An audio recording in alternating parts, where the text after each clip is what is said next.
आप देख रहे हैं खबर से आगे। नमस्कार, मैं हूं अजय कुमार। खबरें हम लगातार आपको इंडिया टीवी पर दिखाते हैं। अब खबर से आगे। डोनाल्ड ट्रंप और उनकी पत्नी मेलानिया लगातार दुनिया भर में सुर्खियां बटोरती हैं, क्योंकि ये जोड़ी अपने आप में बेमिसाल मानी जाती रही है। 24 साल की छोटी मेलानिया, जो कि डोनाल्ड ट्रंप से 24 साल छोटी हैं, उनकी शादी भी अपने आप में एक बड़ी ही रोचक अंदाज में हुई। लेकिन अमेरिका के राष्ट्रपति का हाथ अगर कोई झड़क दे तो आप उसे किस नजरिए से देखेंगे? शायद दुनिया का कोई भी व्यक्ति ऐसा करना मुनासिब न समझे, सिर्फ और सिर्फ डोनाल्ड ट्रंप की पत्नी के अलावा, क्योंकि एक बार नहीं कई बार मेलानिया ने ऐसा कर दिखाया है। आप खुद देखिए। ये क्या हुआ, कैसे हुआ, कब हुआ, क्यों हुआ? अभी ये मत पूछिए, सबसे पहले प्रेसिडेंट डोनाल्ड ट्रंप और मेलानिया के इस वीडियो को देखिए। प्रेसिडेंट ट्रंप के खास प्लेन एयरफोर्स वन से बाहर आने के लिए ट्रंप निकलते हैं। उनके पीछे पीछे मेलानिया भी बाहर आती हैं। सीढ़ियों से उतरते वक्त ट्रंप मेलानिया का हाथ पकड़ने के लिए अपने हाथ बढ़ाते हैं, लेकिन मेलानिया ट्रंप का हाथ झटक देती हैं। वो भी तब जब मौके पर मौजूद सैकड़ों कैमरे उनको कैद कर रहे होते हैं। ये वीडियो बीते रविवार का है, जब प्रेसिडेंट ट्रंप न्यू जर्सी से छोटी उड़ान के बाद मैरीलैंड में ज्वाइंट बेस एंड्रयूज पर उतर रहे थे। तब से अब तक इस वीडियो को लाखों बार देखा जा चुका है। इसे एंगल बदल बदल कर देखा जा रहा है। वीडियो में साफ साफ देखा जा सकता है कि प्रेसिडेंट ट्रंप एक बार नहीं, दो बार मेलानिया का हाथ पकड़ने की कोशिश करते हैं, लेकिन मेलानिया ऐसा नहीं करने देती। वो ट्रंप का हाथ झटक देती हैं। ये वीडियो अंतर्राष्ट्रीय सुर्खियां बना हुआ है। बहुत लोगों को इसमें मेलानिया की बेरुखी नजर आ रही है। तो कई लोगों का कहना है कि मेलानिया ने ऐसा इसलिए किया क्योंकि वो तेज हवा में अपना ड्रेस संभालने में लगी थी। सच्चाई जो भी हो, लेकिन ऐसा पहली बार नहीं हुआ है। इससे पहले भी कई बार ऐसी तस्वीरें कैमरों में कैद होती रही हैं। ये वीडियो 23 मई 2017 का है, जब प्रेसिडेंट ट्रंप फर्स्ट लेडी के साथ इटली में लैंड हुए थे। उस वक्त भी वो मेलानिया का हाथ थामने के लिए अपना हाथ बढ़ाती हैं, लेकिन मेलानिया बहुत ही फुर्ती के साथ अपना हाथ ऊपर करके अपने बाल संभालने लगती हैं। ठीक ऐसा ही ट्रंप के इजराइल दौरे के दौरान भी दिखा था, जब रेड कारपेट पर चलते हुए डोनाल्ड ट्रंप ने मेलानिया की ओर हाथ बढ़ाया, लेकिन मेलानिया ने वहां मौजूद सैकड़ों कैमरों की परवाह नहीं की और ट्रंप का हाथ झटक दिया। सवाल है कि मेलानिया ऐसा क्यों करती हैं? क्या ये स्वावलंबन दिखाने की कोशिश है या फिर कुछ और? सच जो भी हो, लेकिन ये तस्वीरें ग्लोबल न्यूज जरूर बन जाती हैं। एक पति पत्नी के बीच क्या होता है, इससे हम में से किसी को कोई सरोकार नहीं है, लेकिन सार्वजनिक तौर पर जब सार्वजनिक जीवन जीने वाले व्यक्तियों के साथ इस तरह का हो तो बातें अलग हो जाती हैं।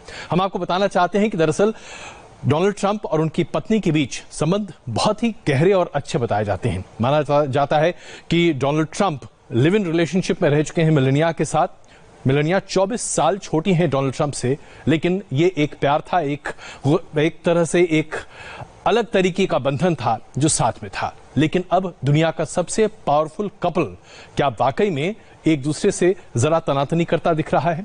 1999 में दोनों लिव इन रिलेशनशिप में थे, लेकिन अचानक दोनों के रिश्ते में दरार आ गई। दोनों अलग हो गए और उसके बाद ट्रंप ने राजनीति में कदम रखना शुरू कर दिया। साल 2000 में ट्रंप रिफॉर्मर्ड पार्टी के प्रेसिडेंट बन गए और चुनाव में ट्रंप की पार्टी की बुरी हालत थी। राजनीतिक पारी में हार का गम ट्रंप को एक बार फिर मेलानिया के करीब ले आया। 5 साल तक दोनों एक बार फिर लिव इन रिलेशनशिप में रहे। 2005 में ट्रंप ने मेलानिया से शादी करने का फैसला किया और ट्रंप ने 11 करोड़ की कीमत की हीरे की अंगूठी पहनाकर मेलानिया को एक तरह से मनाया, प्रस्ताव भी सामने प्रस्तुत किया और 22 मार्च 2005 में फ्लोरिडा के पैम बीच पर मेलानिया और डोनाल्ड ट्रंप ने शादी की थी। यानी कि एक फेरी टेल इसे कहा जा सकता है अगर आप विदेशी अमेरिकी भाषा की बात करें, लेकिन आज इस फेरी टेल में शायद कहीं कुछ दरार पड़ती हुई दिखाई दे रही है। आइए अब दूसरी बड़ी स्टोरी की तरफ आगे बढ़ते हैं। आज की दूसरी बड़ी स्टोरी जो हम आपके सामने प्रस्तुत करना चाहते हैं वो है फेसबुक से जुड़ी। आखिरकार ऐसा क्या हुआ कि हमारे देश में फेसबुक को लेकर जबरदस्त तकरार मच रही है भारतीय जनता पार्टी और कांग्रेस के बीच में। कांग्रेस ने फेसबुक के चेयरमैन और सीईओ मार्क जुकरबर्ग को एक चिट्ठी भी लिखी है। कांग्रेस ने अपनी चिट्ठी में आरोप लगाया है कि फेसबुक जानबूझकर हिंदुस्तान की राजनीति को प्रभावित करने की कोशिश कर रहा है। हेट स्पीच को लेकर नरमी बरती जा रही है और जो फेसबुक का हेट स्पीच पॉलिसी है उसे माना नहीं जा रहा। और इस तरह की बातें सामने आ रही हैं। फेसबुक इंडिया ने बीजेपी नेताओं के हेट स्पीच को तब हटाई जब वॉल स्ट्रीट जर्नल ने फेसबुक के पक्षपाती रवैये के बारे में एक बड़ा लेख लिखा। यह बहुत दुखद है कि आपकी कंपनी उन लोकतांत्रिक अधिकारों और मूल्यों को कुचलने की जानबूझकर कोशिश कर रही है और भागीदार भी बन रही है, जिसके लिए हमारे नेताओं ने अपनी जान की कुर्बानी दी है। जैसा कि आपको अच्छे से पता है, भारत यूजर्स के लिहाज से फेसबुक और व्हाट्सएप के लिए एक बहुत बड़ा बाजार है। इसलिए हमारे जैसे देश में फेसबुक से सामाजिक और नैतिक जवाबदेही की उम्मीद की जाती है। यह कांग्रेस ने लिखा है अपनी चिट्ठी में। कांग्रेस ने अपनी चिट्ठी में फेसबुक को 2 सुझाव भी दिए हैं।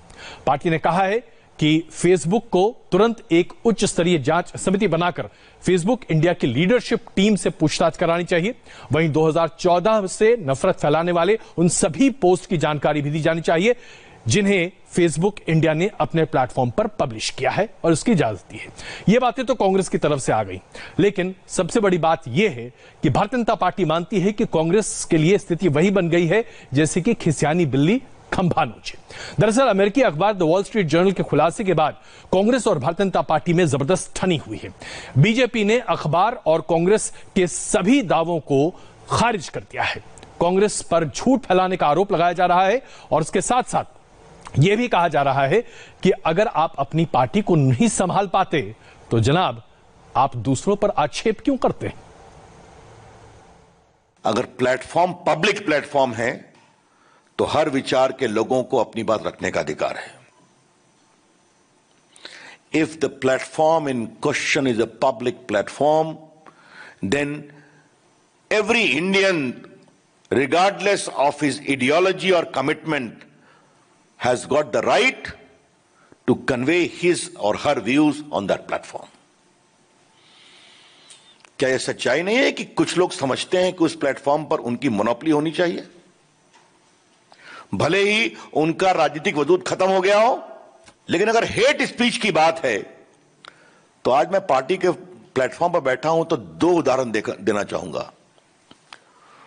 सोनिया गांधी ने कहा था अब आर पार की लड़ाई होगी। यह हेट स्पीच है या नहीं? और राहुल गांधी ने दिल्ली में पब्लिक मीटिंग में कहा था कि देश के लोग प्रधानमंत्री को डंडे मारेंगे। यह हेट स्पीच है या नहीं है? It is a text book case of instigation for violence.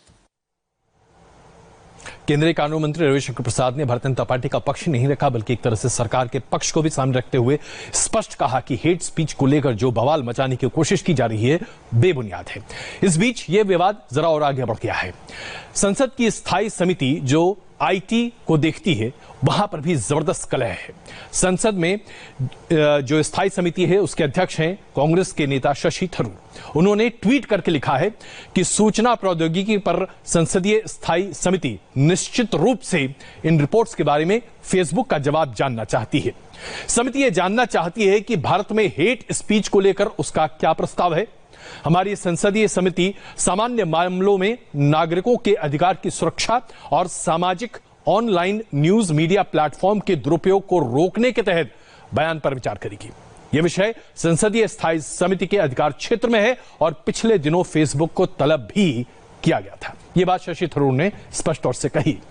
Shashi Tharoor की इस मांग को भारतीय जनता पार्टी के नेता निशिकांत दुबे ने पूरे तरीके से खारिज करते हुए कहा कि स्थायी समिति के चेयरमैन के पास अपने सदस्यों के साथ एजेंडे की चर्चा के बिना किसी भी मुद्दे को उठाने का अधिकार नहीं है। यह मुद्दा संसदीय समिति के नियमों के मुताबिक उठाया जा सकता है। इसलिए थरूर संसदीय समिति का इस्तेमाल करते हुए राहुल गांधी के एजेंडे को लेकर बढ़ने की कोशिश न करें। लेकिन इसके पलटवार करते हुए तृणमूल कांग्रेस की सांसद महुआ मोइत्रा ने शशि थरूर का बचाव किया। महुआ मोइत्रा ने एक लेटर साझा किया और उसके साथ साथ एक ट्वीट भी। उन्होंने लिखा कि मैं आईटी कमेटी के सदस्य हूं। इस साल की शुरुआत में ही एजेंडा आइटम को लेकर सहमति बन गई थी और स्पीकर की सहमति से विज्ञप्ति भी माफ कीजिएगा तैयार की गई। कब कौन से आइटम पर चर्चा होगी, किसे बुलाया जाएगा, वो चेयरमैन का विशेषाधिकार है। यह चकित करने वाला है कि भारतीय जनता पार्टी कैसे फेसबुक से संबंधित मामले पर उछल कूद मचा रही है। इस पूरे ट्वीट के बाद अब कई तरह के सवाल भी खड़े होने लगे। इसमें सबसे बड़ा सवाल तो था संवैधानिक सवाल यह है कि क्या जांच संयुक्त संसदीय समिति कर सकती है और क्या शशि थरूर वाकई में इस पूरे मामले पर फेसबुक को बुला सकते हैं। तो हम आपको यह जानकारी दे दें कि इस पूरे संसदीय समिति में 30 सदस्य हैं, जिनमें से एनडीए के 19 सदस्य हैं। प्रावधान यह है कि किसी भी मामले पर चेयरमैन जब चाहें तब संसदीय समिति के सामने किसी व्यक्ति को बुला सकते हैं पूछताछ के लिए, खास करके संबंधित मामले पर। लेकिन इसके लिए एक प्रावधान है, सभी मेंबर्स या मेजॉरिटी मेंबर्स का साथ होना चाहिए। जब 30 में से 19 मेंबर्स एनडीए के हैं, तो ऐसे में शशि थरूर की यह बात कि वो फेसबुक के अधिकारियों को जवाब तलब के लिए बुलाएंगे, अपने आप में कहीं टिकती ही नहीं है। अब इसके साथ साथ यह भी आपके सामने स्पष्ट करना चाहते हैं कि आखिरकार हेट स्पीच को लेकर फेसबुक की क्या क्या गाइडलाइंस हैं। फेसबुक ने पोस्ट और कंटेंट को लेकर एक कम्युनिटी स्टैंडर्ड्स भी बनाया है। फेसबुक दावा करता है कि लोगों को धमकाने वाली भाषा के इस्तेमाल से लोगों में डर, अलगाव या चुप रहने की भावना सामने आ सकती है और फेसबुक पर इस तरह की बातें की बिल्कुल अनुमति नहीं है। फेसबुक अपनी इसी गाइडलाइन में यह भी कहता है कि कुछ मामलों में कम्युनिटी स्टैंडर्ड्स के खिलाफ जाने वाले कंटेंट के उपयोग की परमिशन दी जा सकती है, बशर्ते वो सार्वजनिक हित का मामला हो और ऐसे फैसले पहले अंतर्राष्ट्रीय मानवाधिकार का ध्यान रखकर किया जाए। सिर्फ इसी प्रावधान की वजह से फेसबुक कई राजनेताओं के भाषणों को प्रतिबंधित नहीं करता। अब ऐसे में सवाल यह उठता है कि फेसबुक को इन हाउस गाइडलाइंस को बनाने की आवश्यकता क्यों पड़ी। तो इसका जवाब बड़ा स्पष्ट है। 2016 में जब अमेरिकी राष्ट्रपति का चुनाव हो रहा था, तब फेसबुक आरोपों में बड़े पैमाने पर घिरा। मार्क जुकरबर्ग को अमेरिकी संसद की कमेटियों के सामने प्रस्तुत होना पड़ा। जुकरबर्ग को माफी भी मांगनी पड़ी थी। तब 2016 में अमेरिकी चुनाव में गलत तरीके से सूचना का प्रसार, मतदाताओं को प्रभावित करना और उसके साथ साथ फेसबुक के प्लेटफॉर्म का मिसयूज होने देना अपने आप में बड़ा मामला था और मार्क जुकरबर्ग ने इस बाबत माफी भी मांगी थी। जिस पूरे बैकग्राउंड के हिसाब से देखें तो फेसबुक की जिम्मेदारियां बढ़ती हैं, लेकिन क्या फेसबुक अपनी ही तय गई नीति को फॉलो कर रहा है? चलिए इस पर आने वाले दिनों में और अपडेट आपको देंगे। लेकिन आज तीसरी बड़ी खबर जो बहुत महत्वपूर्ण है। भारत ने मुंबई के 26/11 के आतंकी हमले में 27 गवाहों के बयान दर्ज करने के लिए पाकिस्तान की न्यायिक आयोग को इजाजत दे दी है। मुंबई हमले के मास्टरमाइंड आतंकी हाफिज सईद समेत सभी आरोपियों को सजा दिलाने के लिए भारत ने यह महत्वपूर्ण फैसला लिया है, जो कि एक तरह से अभूतपूर्व है, क्योंकि इससे पहले हमने देखा था कि कैसे हिंदुस्तान में हमले की एक और जांच समिति जो आईएसआई के द्वारा निगरानी में थी, उसने कितना बड़ा घपला किया था। लेकिन ये एक बड़ा कदम भारत सरकार उठा रही है 26/11 के आतंकी हमले के संदर्भ में। 26/11 के मुंबई टेरर अटैक के गवाह भी मौजूद हैं, सबूत भी है। बस उस फैसले का इंतजार है जब हमले का मास्टरमाइंड आतंकी हाफिज सईद फांसी के फंदे पर लटकेगा। भारत लगातार पाकिस्तान पर मुंबई हमले के दोषियों के सजा का दबाव बना रहा है। यही वजह है कि पाकिस्तान में इस केस की जांच कर रही एंटी टेररिस्ट कोर्ट के दल को भारत आने की अनुमति दी गई है, जो हमले से जुड़े 27 गवाहों से पूछताछ करेगी। इससे पहले पाकिस्तान ने कहा था कि हमले से जुड़े पाकिस्तानी गवाहों के बयान दर्ज किए जा चुके हैं। अब भारत अपने गवाहों को पाकिस्तान भेजे ताकि 90 दिनों के अंदर सभी गवाहों के बयान दर्ज किए जा सकें और कोर्ट इस केस में किसी निष्कर्ष पर पहुंचे। इसके साथ साथ पाकिस्तान ने बोट को भी सौंपने को कहा है, जिसका इस्तेमाल आतंकी कसाब और उसके साथियों ने मुंबई में घुसने के लिए किया था। गवाहों की सुरक्षा को ध्यान में रखते हुए भारत ने उन्हें पाकिस्तान भेजने से इनकार कर दिया और पाकिस्तान के न्यायिक आयोग के सामने या वीडियो कॉन्फ्रेंसिंग के जरिए गवाहों के बयान दर्ज करने को कहा। यह पहली बार नहीं है जब पाकिस्तान की एंटी टेररिस्ट कोर्ट का कोई न्यायिक दल भारत आएगा और मुंबई हमलों के गवाहों से पूछताछ करेगा, बल्कि उससे पहले 2013 में पाकिस्तान का न्यायिक दल मुंबई आया था। न्यायिक दल ने दावा किया था कि गवाहों से जिरह करने की अनुमति नहीं दी गई थी। साल 2009 में पाकिस्तान में लश्कर आतंकी जकीउर रहमान लखवी समेत 7 लोगों की गिरफ्तारी के बाद केस का ट्रायल शुरू किया गया था, लेकिन 2015 में सबूतों के अभाव का हवाला देकर लखवी को रिहा कर दिया गया था। पाकिस्तान के आतंकी संगठन जमात-उद दावा के चीफ हाफिज सईद के खिलाफ भी भारत ने ठोस सबूत मुहैया कराए थे, लेकिन पाकिस्तान उन सबूतों को पर्याप्त नहीं मानता है। यही वजह है कि मुंबई हमलों का गुनहगार आतंकी हाफिज सईद खुलेआम घूम रहा है। इसमें कोई शक नहीं है कि हाफिज सईद दुनिया का मोस्ट वांटेड आतंकवादी है। 2008 में मुंबई हमले में मारे गए 166 लोगों का वो गुनहगार है, लेकिन पाकिस्तान ने महज कुछ दिनों तक या यूं कहें कि कुछ महीनों तक उसे नजरबंद करने के अलावा कुछ नहीं किया। दिखावे के लिए उसे जेल भेजा गया, लेकिन दरअसल वो अपने घर में ही रह रहा था, हाउस अरेस्ट में। इसी साल 17 जुलाई को टेरर फंडिंग के आरोप में हाफिज सईद को गिरफ्तार किया गया था। उससे पहले आतंकी हाफिज सईद को टेरर फंडिंग के 2 अन्य मामलों में फरवरी में 11 साल की सजा सुनाई गई थी, लेकिन लाहौर की लखपत जेल में बंद हाफिज सईद को अचानक रिहा कर दिया गया।